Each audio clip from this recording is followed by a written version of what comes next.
Welcome to The Retro Adventurers, a podcast about classic text-adventure games which we hope is better written than Zork. I'm Nick Moffat, and today we have an interview Jason Compton did with Peter Golden, the author of Sherlock Holmes, Another Bow, which we recently reviewed in episode 23.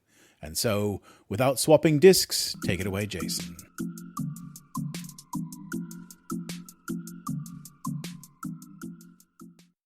So we are here with author Peter Golden, whom our listeners know as the writer behind Sherlock Holmes, Another Bow. He himself is a prolific writer in a number of different disciplines. Thank you, Peter, for joining us on the show.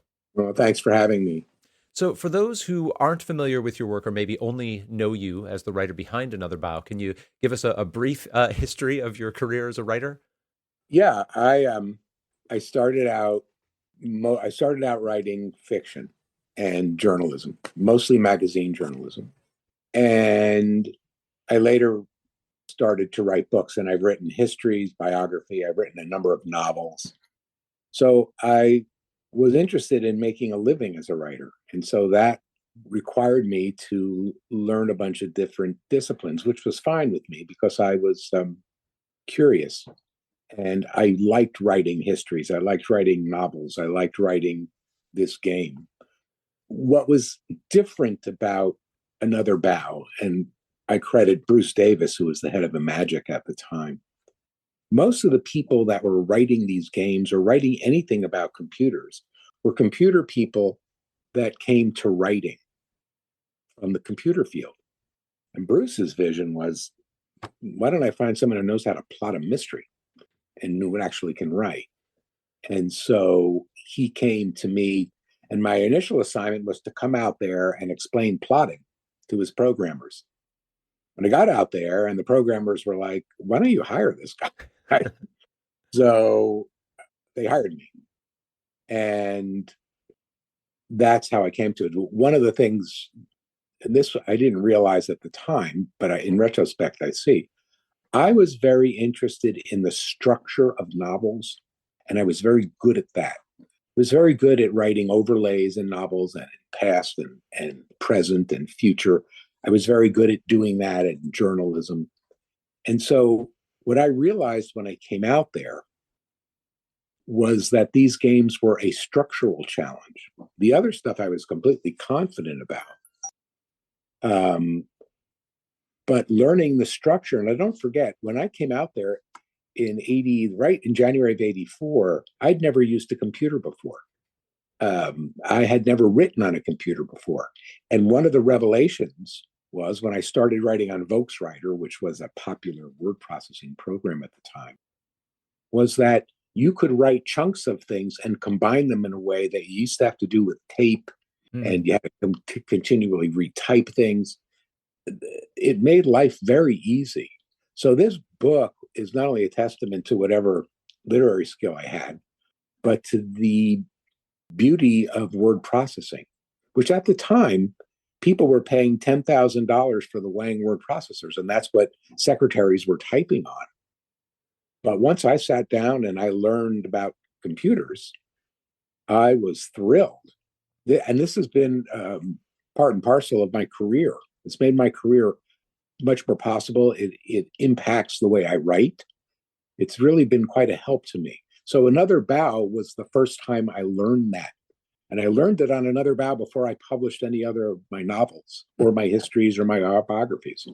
So I guess I owe a lot to those programmers who were very patient with me when they weren't yelling at me. I was yelling at them because I had absolutely no idea the memory constraints they were operating under. And I kept saying, just do this. And they were like, well, at first they'd say, okay. And then, of course, knowing that they weren't going to be able to do it because what I was asking them to do was impossible. But they taught me about computers, and they taught me how to write on a computer. In those days, if you remember, you look a little young for this, but you would write something and it would all stay in RAM. Mm-hmm. You had to swap out the program disk, because in those days, they hadn't even started with 2 floppy disk drives yet. There was only 1 floppy disk drive, and that held your program. So you had to write what you had done. You had to then open up the disk drive and hope that the power didn't go out because you weren't able to back up what you'd done, stick in your floppy, save it, and then swap it out again. So, and then of course they went to 2 disk drives, and that was, oh my goodness, 2 disk drives I could save without pulling out the program. And by the time I ended, they had gone to these sort of, they were like hard disks. They were like 10 meg. And you could get them they cost $700. You could put them in your computer and you could save everything there, yeah, which was, again, quite helpful. So that's my backstory. And I've interviewed a lot of presidents. I'm often known because I've interviewed a lot of presidents and prime ministers, and I've written quite a bit about politics and history. So for Another Bow, that was the second game in the Bantam series. First was I, Damiano, correct? Well, what happened there was the first fellow who worked on it, they referred to it as the wine and cheese program. There was a lot of talking and there wasn't much action. So what happened was we went to CES and the head of Bantam saw it and he was like, "Are you kidding me?" And they said, "Would you like to write this one?"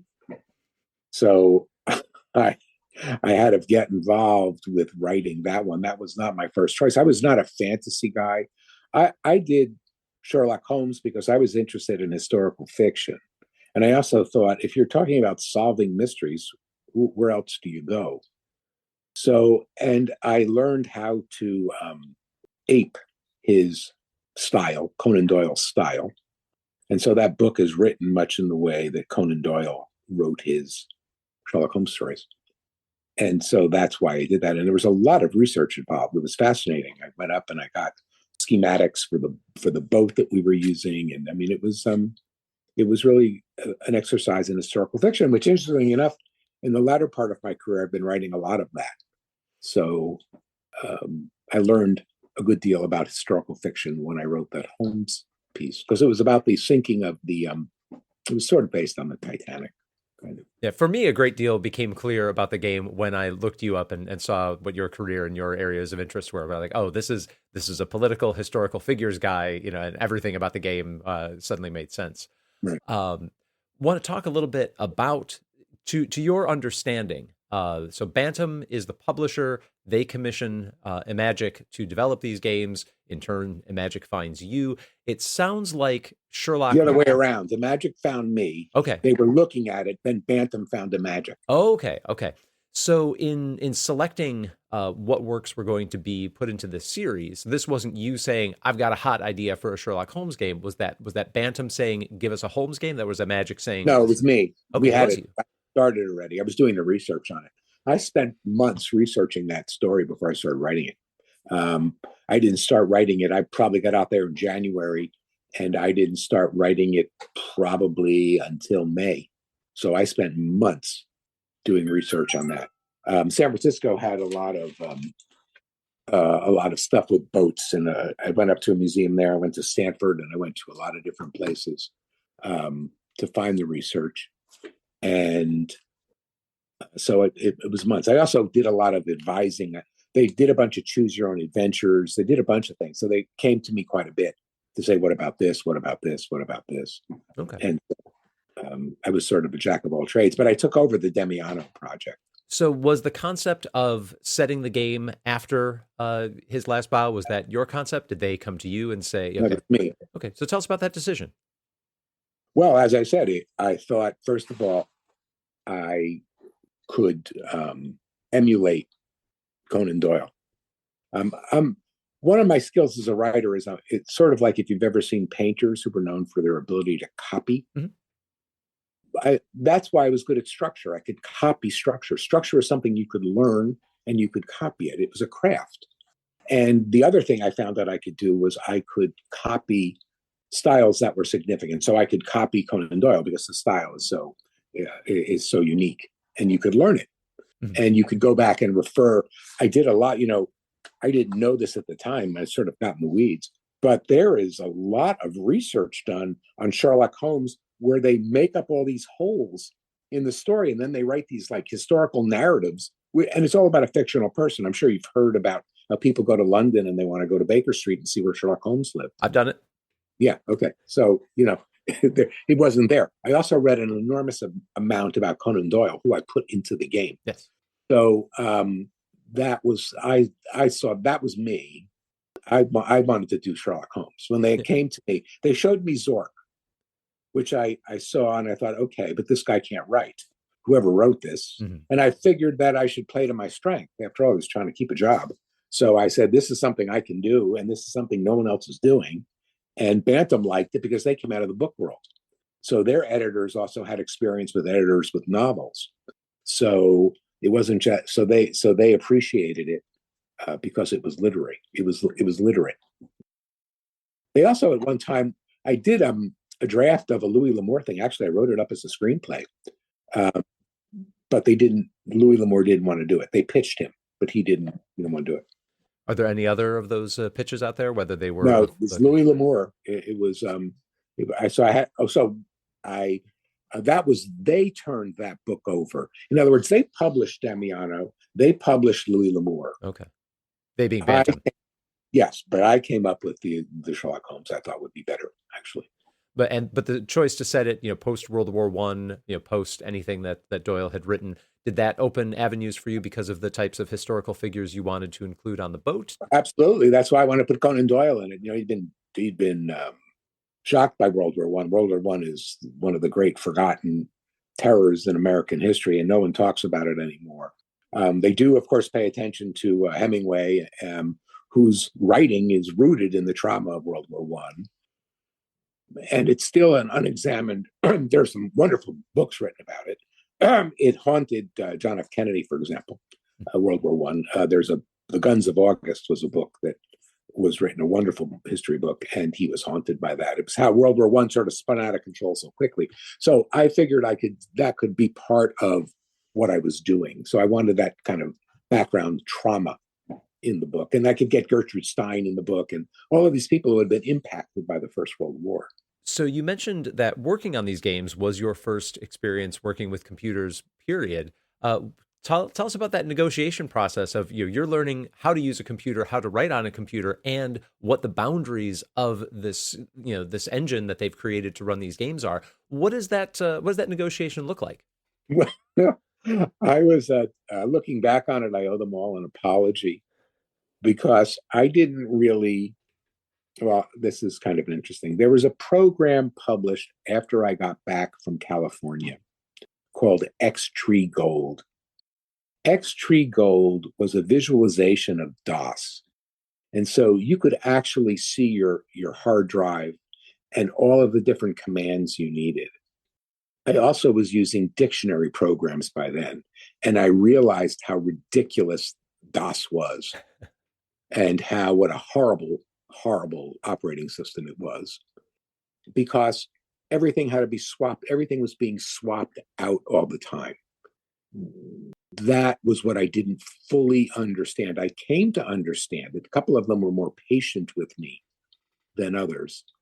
And they were showing me, look, I can put this picture up, I can put this screen up, but if you want to do this, we're going back to the disk drive. And if we keep going back and forth to this drive, it's slow and it makes the game slow. And so we have to crunch things. What they actually accomplished. I mean, I'm very proud of what I wrote. And I'll explain to you how I did the game. And I'm very proud of it. But what those guys accomplished, putting this on the PC Junior and the Commodore, they were absolutely remarkable. They were brilliant. And I don't even know how they did it. But I will tell you, it wasn't much of a negotiation. It was mostly me demanding they do it and them showing me what can and couldn't be done. It was, and I was younger and I was a little more volatile than I might have been. They were great, though. They were wonderful, and they did an incredible job. They really deserve much of the technical accomplishment is really, and no one talks about it anymore, but their technical accomplishment was incredible. It wasn't until the summer of '91 when they came out with DOS-5 that you could start loading things into high memory. And it was a long time. It was 7 years later before you could actually go out into high memory. As people have said, it's one of the worst operating systems ever invented, and people were stuck with it. So you mentioned being shown Zork.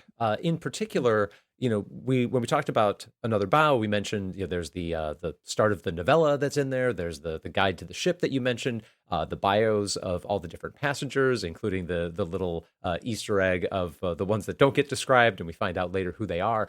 Were you given direction by Magic or Bantam? Well, about like the packaging in particular, because like Infocom games in particular were known for having elaborate pack-ins, and the Another Bow stuff stands up pretty well. The backstory of how we found this manuscript, why we turned it into a game. So was that all your invention? How did that come together? That was all my invention. And furthermore, Bantam did a thing where they paid me to write this other thing. It was a short story which they published about same characters, and they were very no. That was all me, and I said I'll write all of it, and I'll write. I made that up.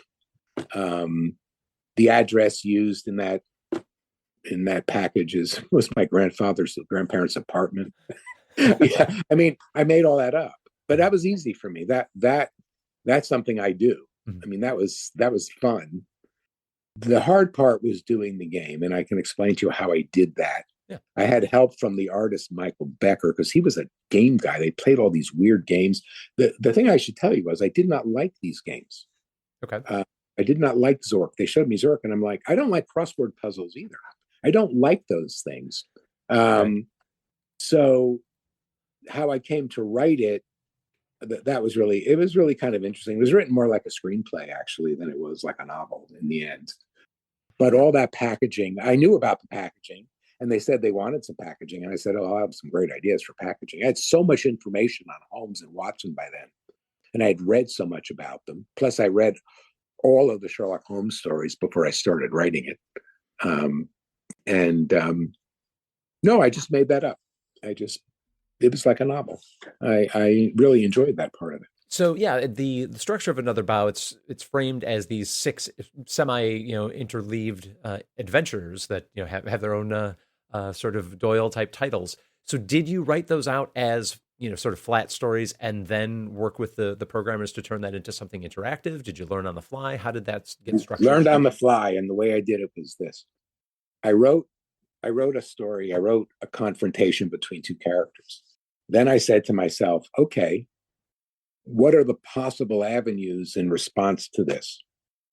So I had my page and I looked at it. This drove me crazy. I became so anxious. I can't tell you. I sort of was like, it was, I wouldn't call it a nervous breakdown, but I would say that I was working probably 18 hours a day.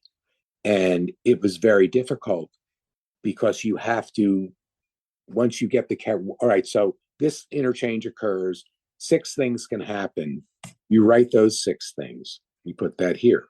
Here's another interchange. So you keep, this is where I said I was good at structure, but I learned even more about structure doing this. And then the programmers would say, well, what about if they do this? And I'd say, okay, and I'd add another. That was where they came in. But no, I knew very clearly how this was going to be done. I could see clearly how this was going to be done. It was, the problem with it wasn't just a straight narrative. You had to write a narrative, you got to a stop. Then you said, okay, from this branch, from this narrative, you need 6 more branches. So write those. So I wrote those. And it was very funny. Michael, while I was doing this, took his summer vacation. And he had been helpful in terms of looking at it. And I was so angry at him when he was gone because I was here by myself. It was really challenging to do, but I managed to do it, and it worked out okay. The only fun part I had once I got in the middle of that was, of course, people get frustrated. This is kind of a funny story. People get frustrated in these games, and they start typing in vulgar commands, right? So I said to I got together a programmer. I said, we should have some responses to these vulgar commands. So I started making up these really nasty things Watson would say back to people. If they're all right, because Watson is sort of taking you through the game. So we put it in there, and some of them were very, very, I thought were very funny. And a lot of the programmers thought they were very funny. Little did we know that Bantam was going to dump the code before they published it. Okay. And they dumped the code, and we got this note back from them. In those days, we were using Federal Express, right? There was no email. You couldn't email to people. So you'd send it to them overnight, and there was a 3-hour time difference. right? They were 3 hours behind us, Mm.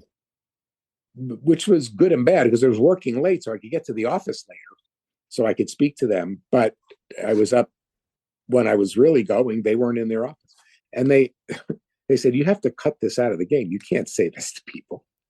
So we had to go in and go through the code and cut out some of the more vulgar responses to people. But I thought it was actually very funny. What they were doing, there was a program out of Berkeley called Psychiatrist. I don't know if you're familiar with that. But Psychiatrist it was almost like a psychiatrist. You'd go and you'd say, turn the program on and say, "How are you feeling today?" And you'd say, "I don't know, my wife's really annoying." And then the program would have some kind of almost an appropriate response by analyzing what you said. So they tweaked that. And that's why that game is so good. They got really good at that. And I, of course, all they would come to me and say, "I need a response for this, this, and this." And I had to write those. They were pretty easy. That wasn't the challenge. The challenge was getting to the end and writing all the different branches of the mystery. That's what, I mean, I must have lost like 20 pounds doing this. I wasn't eating. I was absolutely obsessed with this, which was good because, that's how the programmers work. These guys used to work to 3 o'clock in the morning. And by the time I got home back to New York, I was doing the same thing. I lived a very strange schedule, but I loved it.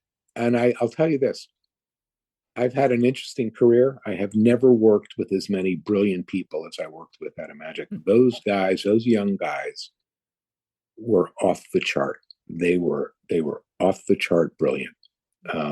Their little joke was if you flunked out of Caltech, they made you go to MIT. A lot of that violence out there. Yeah, the Caltech MIT rivalry. These guys were really smart.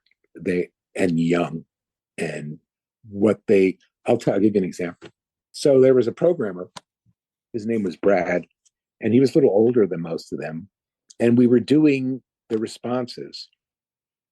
And Brad said, "I really need to analyze the grammar to help program the responses." I said, "Do you know anything about grammar?" He goes, "No." So a few days later, he comes back. He goes, "I have it all figured out." And he starts to show me, and it was perfect. I said, "How did you do this?" He said, "Well, I went to the bookstore and I bought a grammar book and I read it." And I'm like, "Really?" I said, I've been studying grammar since I was in junior high school. I mean, I know a lot about grammar, but I was amazed. That's just one small example. They used to tease me when I would write something and it would be, I thought, quite good. And some people thought it was good. The Bantam people certainly thought it was good. And the programmers would go, "Come on, it's just data." So I said to him, let me give you an example. So I pick up Eugene O'Neill's Long Day's Journey into Night. And I read the speech where Edmund talks about being out to sea, and he talks about I've been much more successful as a seagull or a fish. And it's this beautiful poetic passage that O'Neill wrote.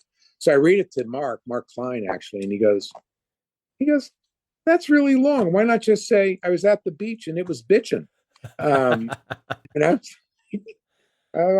that's not what they do in the theater there, Mark. But that was an example. It was what was so interesting is we were very different people, although I came to really appreciate that, and they really helped me because I got very good with computers.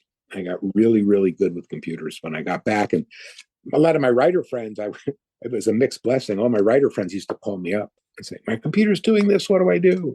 That sort of thing. So were you playing prototypes as this was going along, or were you just sort of throwing the scripts at them and saying, "Let me know when it's finished"? Couldn't stand it.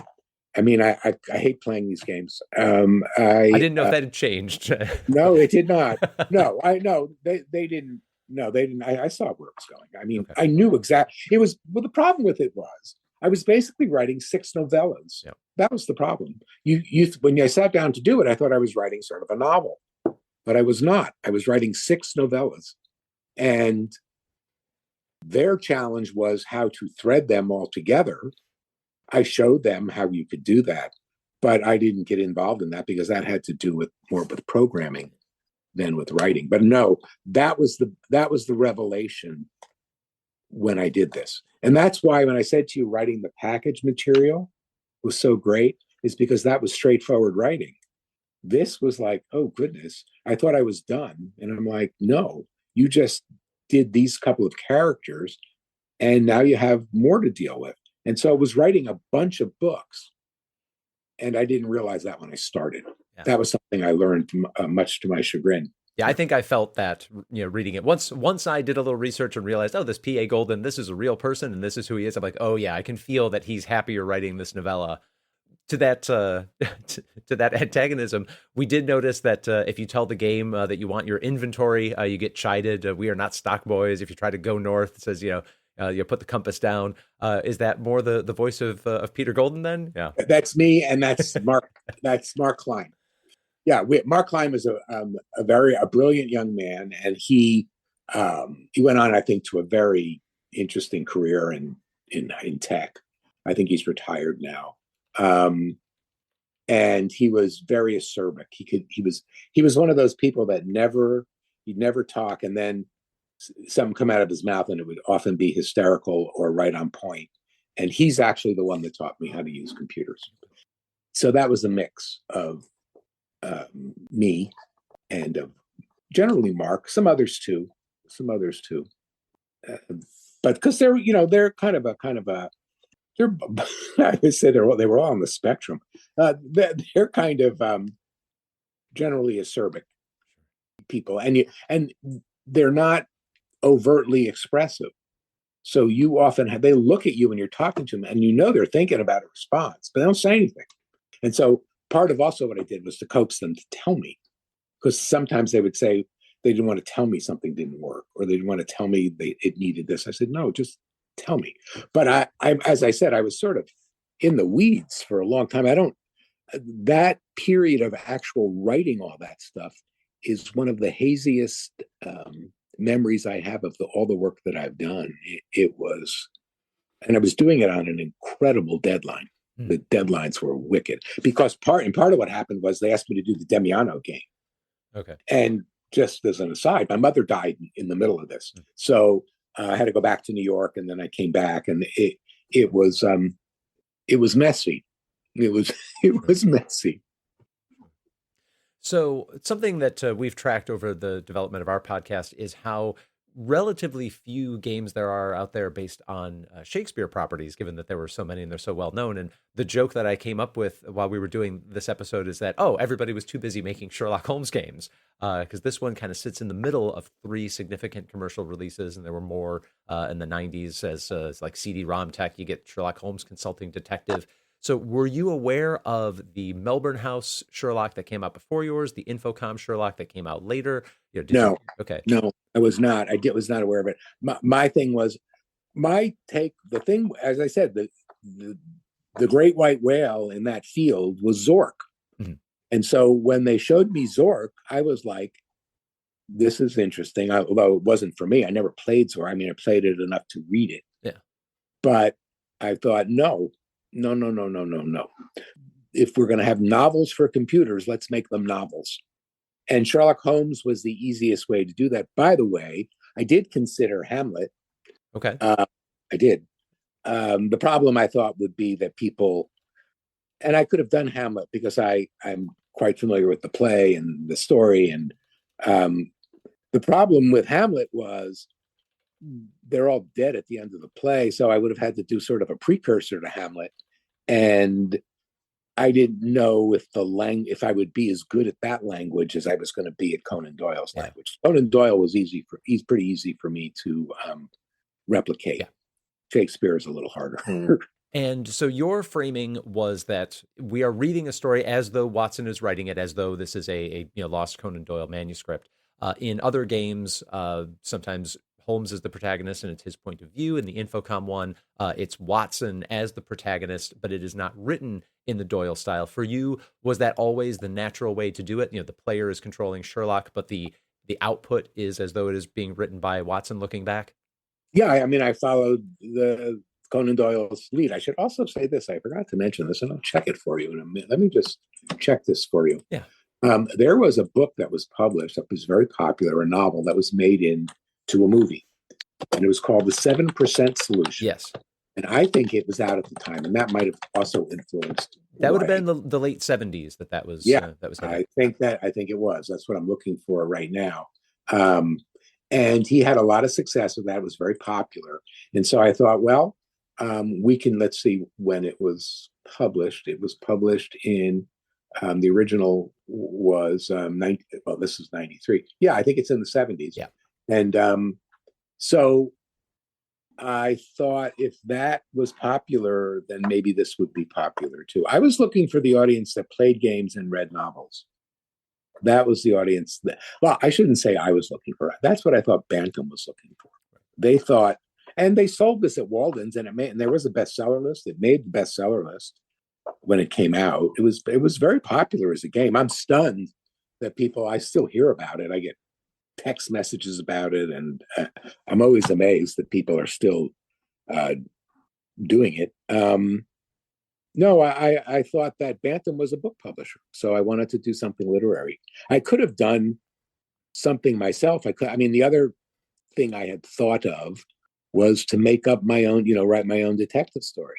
But I thought that there's such a big market for Sherlock Holmes that we would use Sherlock Holmes, and that's why I did it. Well, and I was wanted to ask about that, that you said they showed you Zork. Did they show you, or did you track down? Because there were mystery games. There was Deadline and Witness from Infocom at that point. There were other games that were framed as mysteries, but nobody ever put that in front of you? No, Zork. And because that was, they said, the Great White Whale. Zork sold an enormous number of copies. No question. Right. So when I saw it, I thought, here's what I thought. I don't play these games. I'm not interested in these games. And number two, why don't we try actual writing a novel and see if that has a market out there for people who like to read and to play games. So wanted to ask you a little bit about the use of all of those historical figures and, sort of what you're representing in them. Like, this is possibly the first game I can think of with an example of a, starkly anti-Semitic character that's in the game. And these are historical facts about these people. Was that something that, because Bantam was a publisher and you were a journalist, you knew like, hey, we're within the bounds of, what's reasonable to include about these real life figures? I was writing historical fiction, and I write in my nonfiction life. I'm a fact-based historian, and by that I mean I think you have a responsibility to uncover the facts, and whatever opinions you have, well, that's your business. But to write what happened. And so when I came up with these characters, they were going to be what happened. They were going to be who they were. And I did an enormous amount of reading, as you can tell, I think, when you play the game, about who these people were. And I remember there was a bookshelf in my office that was filled with histories and biographies. And so the way I do it is I read all that stuff, and then I sit down to write. I just published a novel called Their Shadows Deep, which is about the last year that John Kennedy ran for the White House. And I have probably read every Kennedy biography that's been published.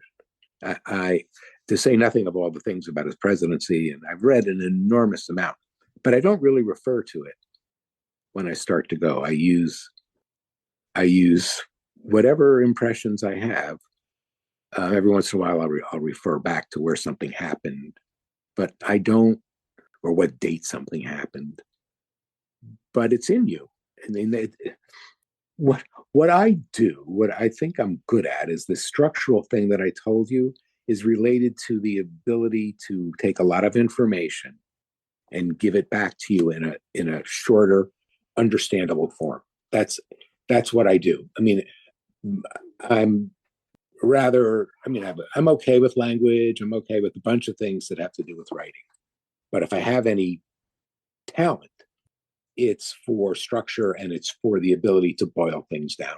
And that's where this comes from.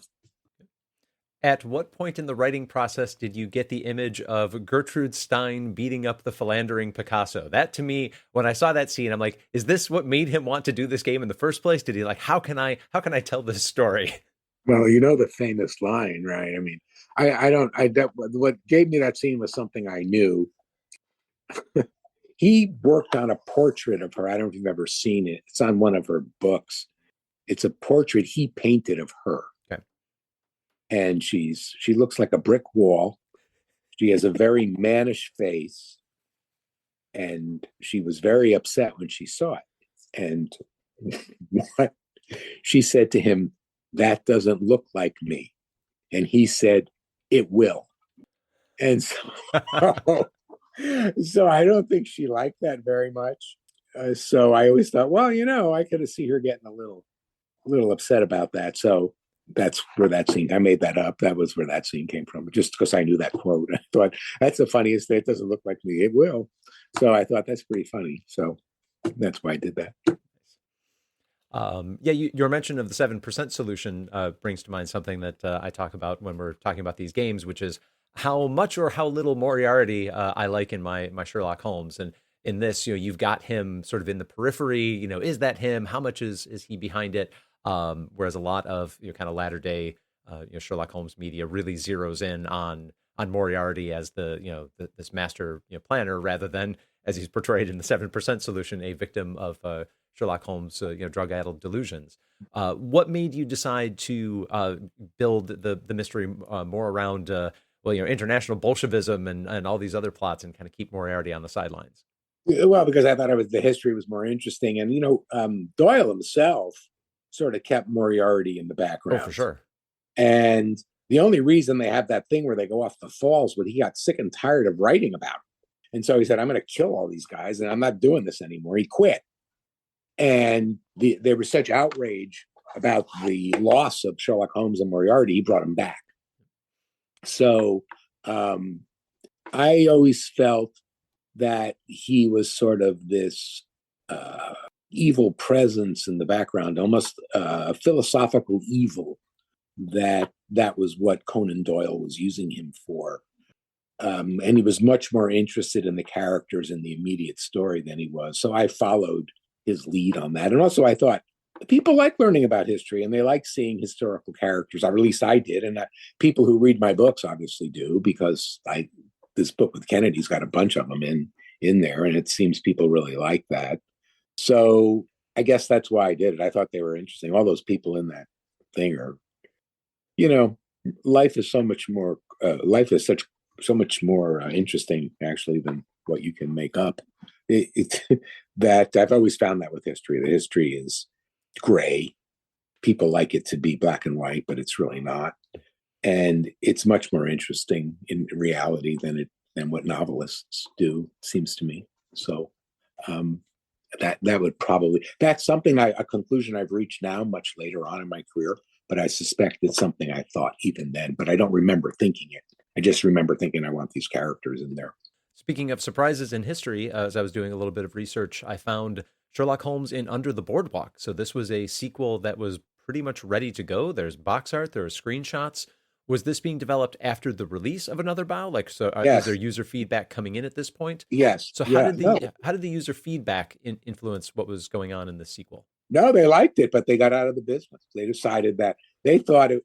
So let's talk about the video game business for a minute. So the video game business stunned people, because all of a sudden there were all these games for computers and all these different things, and they were selling huge numbers. But what people didn't pay attention to, and this is why so many of those Silicon Valley game places got in trouble, was a lot of those games came back. In other words, in the book industry, they count sales, not shipments. They don't count. But when they started the video game industry, they were getting paid on shipments. And that's really not a measure of how well your product is doing, because they had the right to return them. That was in the book business. If a bookstore orders 100 copies of a book and they sell 50 and they return 50, they get a credit for the 50, which they can apply to other books. That didn't happen in the video game industry. And so there were companies that got in a lot of trouble when these things came back. They'd already paid royalties on these things. Terrible. So I think it sold well for what it was, but I think they thought they were going to get Zork numbers, and they didn't. It wasn't that they didn't think the game was good. That game was done under the boardwalk. That's what I wrote the short story for. It was that they didn't see the numbers, and they were bought by Bertelsmann. Bertelsmann is this enormous German company, and they were looking for enormous returns. They weren't, and this has changed in the book industry as well. It used to be, they would make a profit on a book and they would be happy. Well, it doesn't work that way. We're not looking to make a profit on a book. They're looking to make enormous amounts of money on a book. And so this has changed that industry. And I think this was operating there too. They weren't making enough money to warrant what they were. I don't think they were losing money because they were selling a lot of them. And I know that because it made the bestseller list. It was up there with Zork and all the others that were on the bestseller lists. So, but not the kind of numbers I suspect they wanted. And that's why they got out of the business. So, they disbanded that unit. It wasn't like they went on to another game. They got rid of their novels for computers unit. Those people went on to other jobs. So that's why it didn't come out. I got paid for it, though. They paid me for it. I mean, it was a lot of fun doing. I was much better at it by the time I got to do that.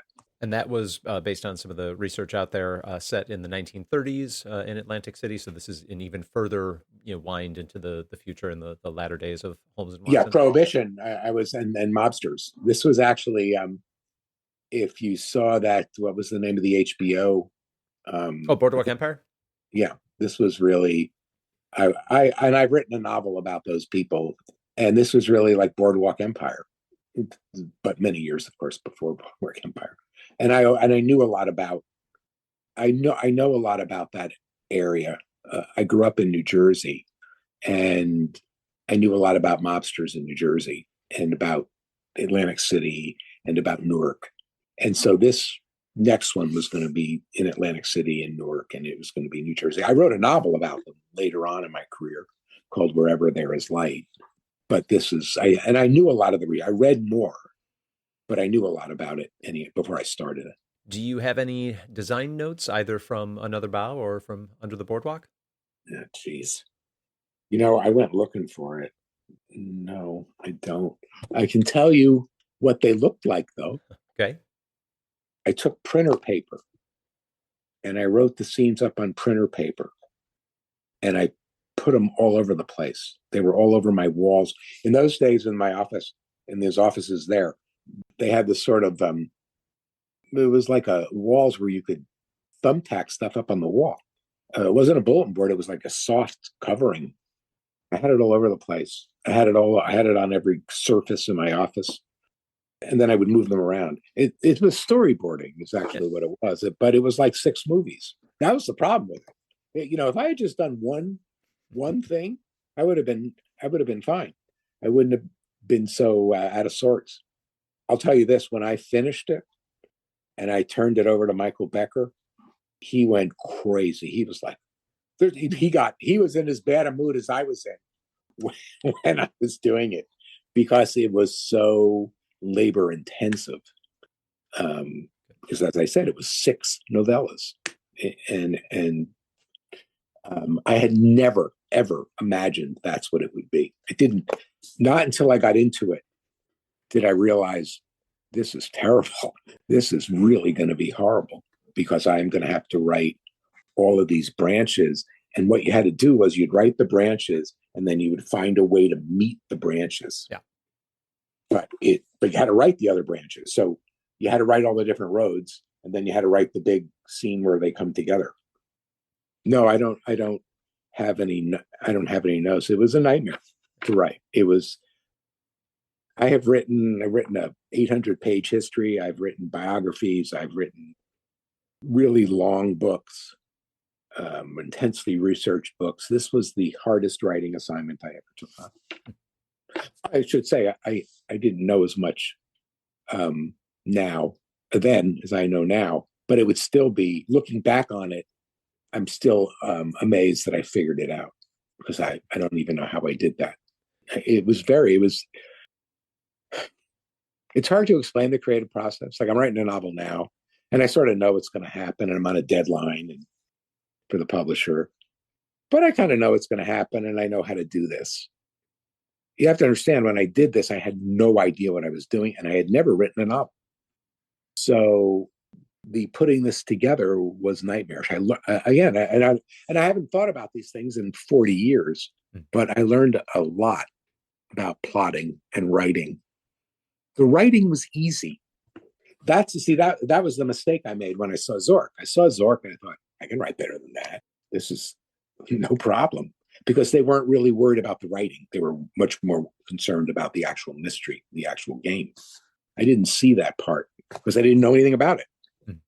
And that's what sort of took me by surprise. I'm sorry to go on like this. It's just that I haven't thought about these things in so long. As I'm thinking about it, I'm feeling a little bit of what I felt when I was doing it, and most of it was nausea. I was going to say, I'm wondering if the word was going to be anxiety. Pretty close. Yeah. No, nausea. It was terrible. I remember being in that office and nobody could help me.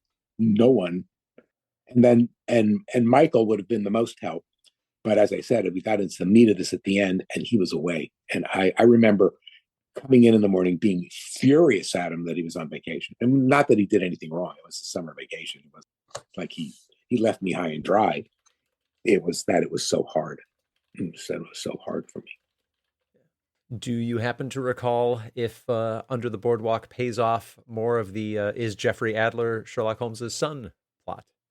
Because you introduced that character in Another Bow, and he purports to be Holmes' son. Did that continue that thread? Yeah, I'd always been very interested in that Lady in Red, that short story by Holmes. He had a terrible crush on that woman. I don't know if it turned out that he was. I don't recall, but that sounds like me. That sounds like something I would do. I think there were some people. Oh, so I mentioned earlier, and I don't remember this either, but people wrote books about Holmes like he was a real character. Right. So and they would write this thing. Well, he was had an affair with the woman, the Lady in Red, and so I might have well been thinking that. I mean, there are people that write about his physical condition and his addiction to tobacco and all of these different things. I mean, it's crazy what people have done. There are these societies dedicated to discussing these things. It's a little insane. But I think Jeffrey Adler I might have been thinking that.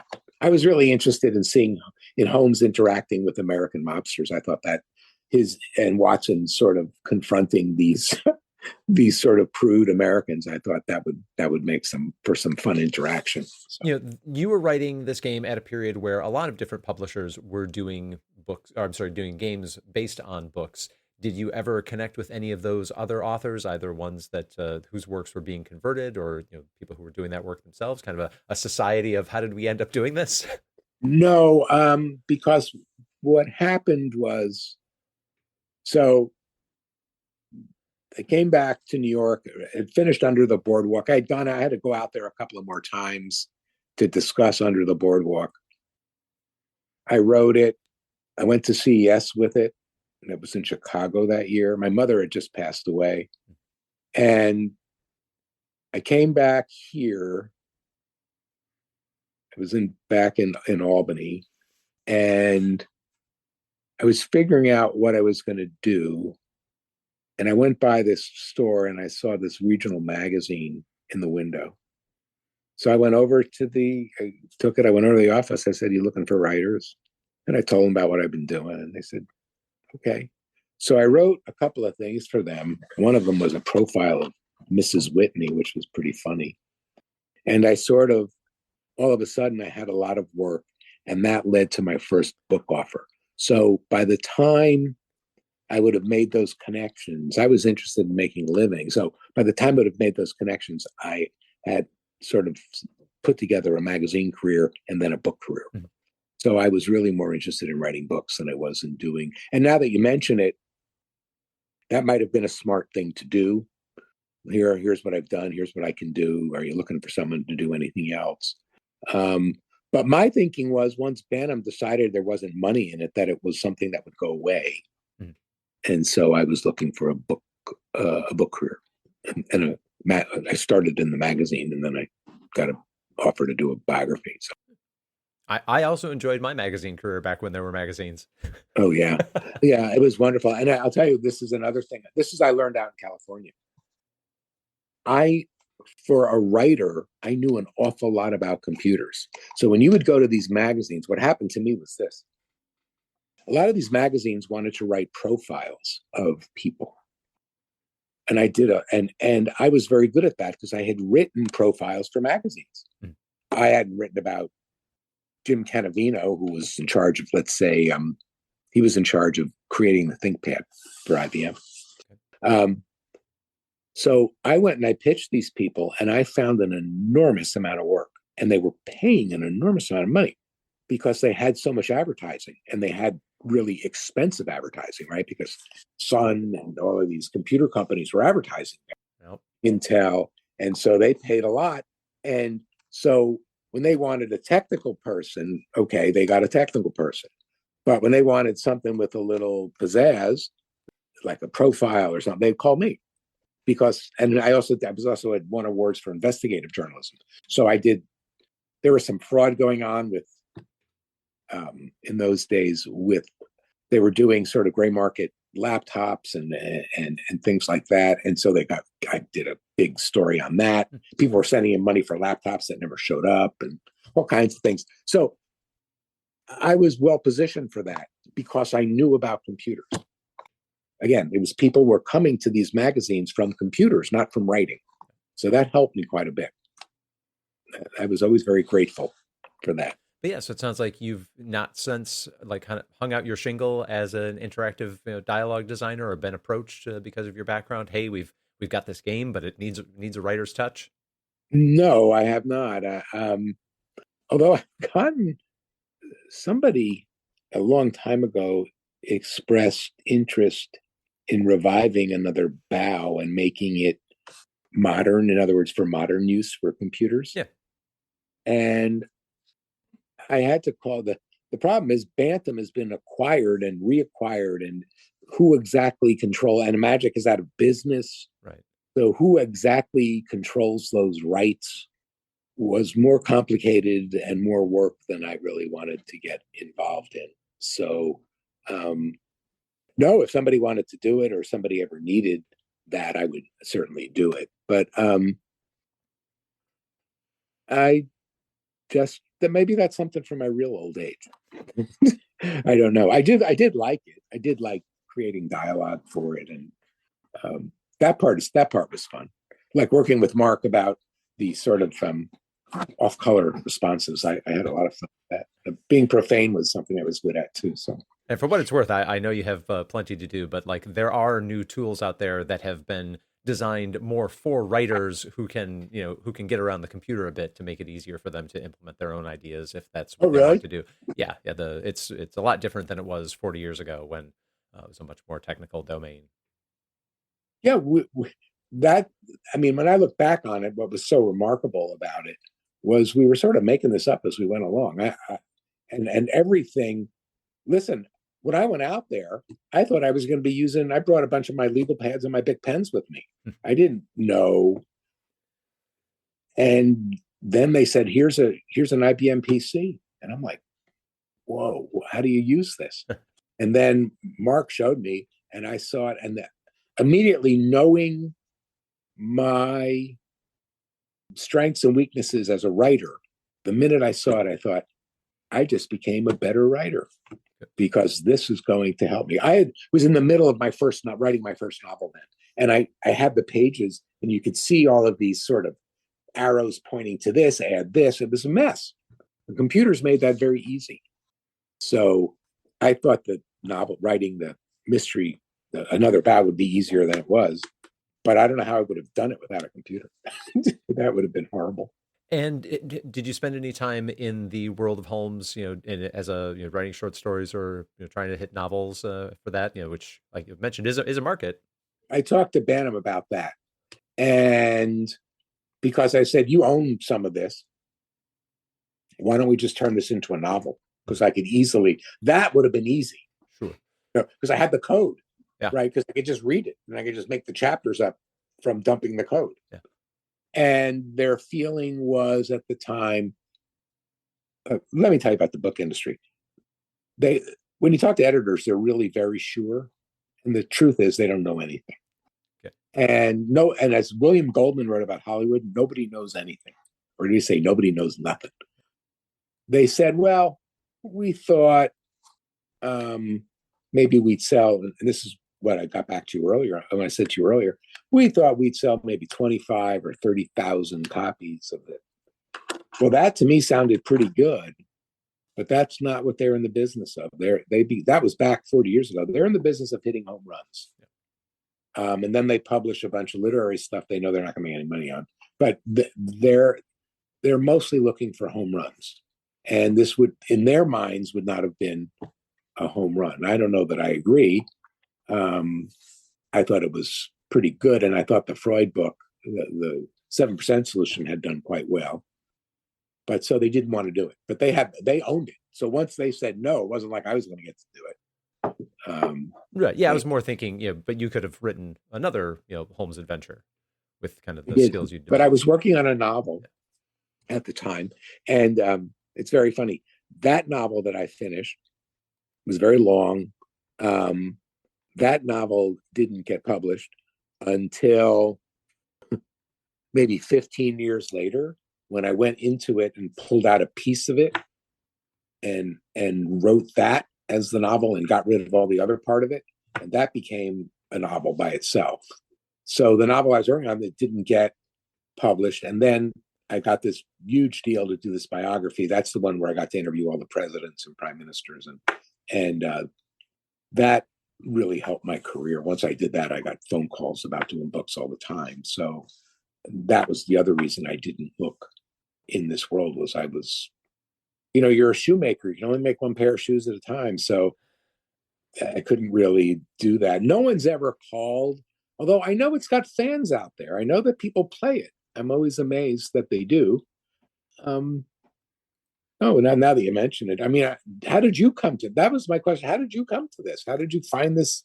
Well, so as you noted, I was a young man in the 80s, and I had a Commodore 64, and I knew about this game. And at one point, I picked it up. It was the Firebird re-release, and I know you're not personally responsible for this, but the Firebird re-release, at least the one that I bought, and I've seen other evidence of this, it did not include the 3-chapter prequel novella. And I don't think it had the map either. So I found this game a very frustrating experience because I didn't have the background. The game is telling me to read the novella. I'm not sure who these people are or what I'm doing. So I'm like, well, this was not a good time. This Retro Adventurers podcast that we're on, we've been around for about a year now, and we sit down and we play games and talk about them. And knowing that there were these Sherlock games out there, I revisited them, and lo and behold, I find the Bantam release, and here's the novella I can read for the first time. Here's great. The passenger guide. So, was it a PDF or something? Did you find? Was it a PDF? Yeah. There are sites out there that have PDF scans of all the documentation. Well, why don't you send them to me? I'd love to have them if you can find them and email them. That'd be great. Let me ask you this: what is the Firebird release? What, did they steal it? No, it seemed so. Firebird was a British company, but they had an arm in the U.S. as well. So they would do budget re-releases of games, which is not unusual. So the book world, kind of like sometimes the paperback is issued by somebody else, after the hardback is right. But who are they paying for it? Because I own a piece of that. Oh, well, that's an interesting question. But I'll direct you. There is both the Bantam and the Firebird release out there, but it looks like they skimped on the packaging. Well, they certainly skimped on the royalty payments. Yeah, that's good to know. Sorry about that. And I think it was. No, I'm glad to hear about it. Yeah. I mean, listen, this happens all the time, but yeah, that's how you came to playing this Firebird. So right, in the late 80s, kind of having a very frustrating time. I learned a little bit about Mrs. Doubleman and her cocaine habit, and then the boat blew up. Like I really didn't get much else done. Having the map, the guide to all the people, understanding how to move around the world, it's a very different experience. But yeah, we research some of the games that we play are games that, one or more of us on the show are very familiar with. Sometimes we just look out there, look at old magazine ads, look at, game That's databases.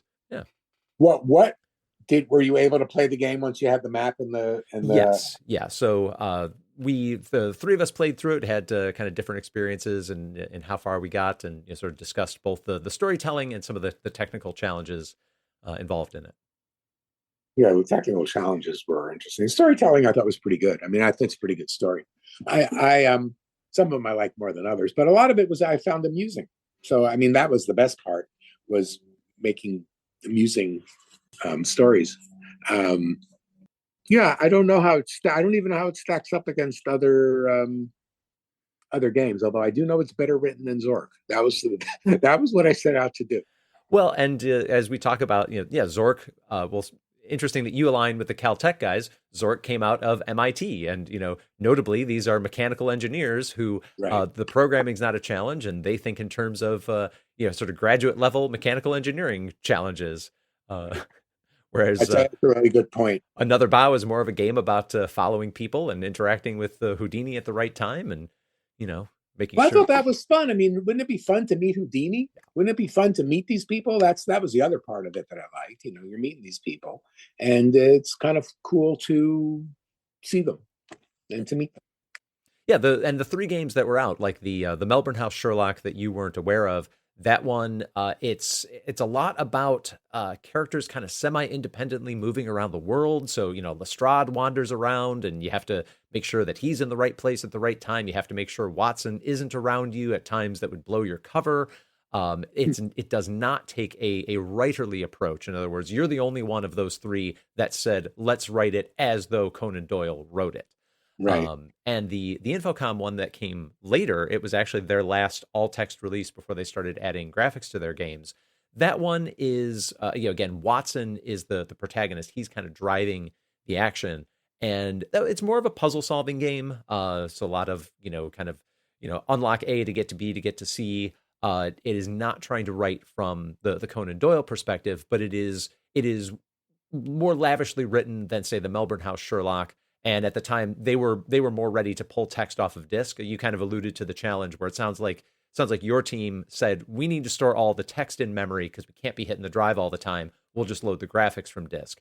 Infocom was loading more of the text from disk. But you reminded me of something. You're saying this. When I started writing Another Bow, when Bantam made this deal, they got an enormous amount of publicity. Mm-hmm. In other words, the community of people that were interested in this kind of thing knew a lot about what was coming. Sure. In other words, it was going to be a historical adventure, and everybody, I'm sure, was sort of like a little intimidated that Bantam was going to get into this because they were so big. Mm. And they had, distribution is always a challenge, but I walked into every walled-in bookstore, and there it was, floor to ceiling. It was all over the place. So, because of course Bantam had an ability to do that because of their book business. Right. So, I'm not surprised somebody else picked this up because it got a lot of publicity before it came out. And then the reviews of it were pretty good. I don't know if you got to see any of the reviews of it. The reviews of it were pretty good. So, and I think people generally liked it. But I don't know. I owe a lot to the game. I owe a lot to those guys out there, and I owe a lot to the game itself because it taught me a lot about writing. Well, really appreciate you taking the time to talk with us about it. Anything that's been jostled loose that we haven't touched on? I can't think of anything, although I make a point, if you're going to talk about it, is how much the programmers, and particularly Michael Becker, who's listed as the art director on the package, had to do with the game, because Michael was a real gamer. Michael did the thing where he had like game tables and these little soldiers and these sort of war games that he played. I don't know anything about them, but he was a gamer. I was not. He made a great contribution to it, and I'm glad people are at least a little bit interested in it. So it was wonderful hearing from you, and thank you for having me.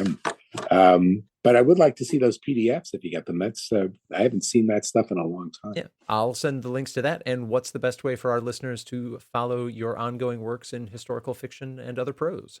Well, I'm at petergolden.com, and I'm on Facebook, and you can get me there. And my email is pretty easy, peter@petergolden.com. So anyone wants to be in touch, that's where I am. Perfect. Appreciate you getting back to us so quickly and sharing your thoughts with us. Take care now. You've been listening to The Retro Adventurers, a podcast about classic text adventure games. This episode was edited by Nick Moffat and produced by Jason Compton. Please subscribe on your favorite podcast platform, including Podbean, Apple Podcasts, Spotify, Amazon Music, and Podcast Addict. Visit us at retroadventurers.com and follow us on Facebook and Blue Sky. The Retro Adventurers is based on a format originally devised by Ben Collier, Jason Compton, and Dave Hawkins.